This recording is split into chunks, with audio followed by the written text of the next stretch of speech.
You may have noticed some changes to your electric bill now that the utility company has introduced time of use rates. But what does that really mean for you as a homeowner? So today, Tyler from BVI Solar is here to explain. Thanks for being with me. Thanks for having me. Let's just start with what is time of use and what are those rates? So traditionally, when you're buying electricity, you're buying at a flat rate throughout the day. However, with time of use, they actually segment the day into different time blocks, and the utility might change the prices, in some cases up to 3 times as much for certain time blocks. That is a significant increase. Can you break down a little bit of what those time blocks are?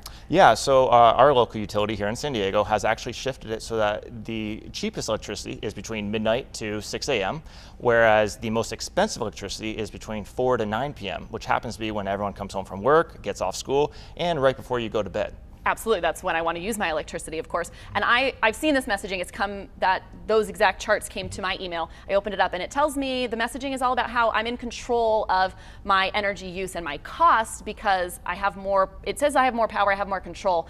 But if I'm limited, going to work and going to sleep, I'm limited to when I can use my utilities.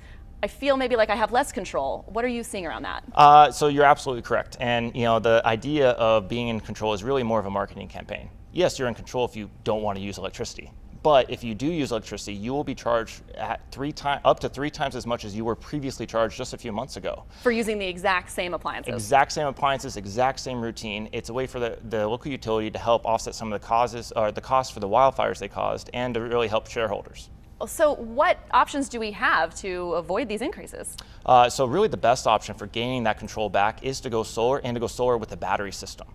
Solar will actually generate power throughout the day to charge your battery, and then as the sun's going down at the end of the day and all your lights are coming on and all the TVs are going on, the battery will kick in, and so you'll actually be running off battery power during those heavy peak times. Sometimes people can use a battery well into the late evening, 10 p.m. or so, and it helps avoid having to pay the local utility any of those high rates. Wow, and very quickly you have a special when it comes to batteries right now. We do. Right now we're offering customers up to $500 off a battery if they go through and mention Approved Home Pros. Well, we really appreciate that. Thank you so much. So go solar with BVI today and avoid any more rate hikes and changes from the utility company.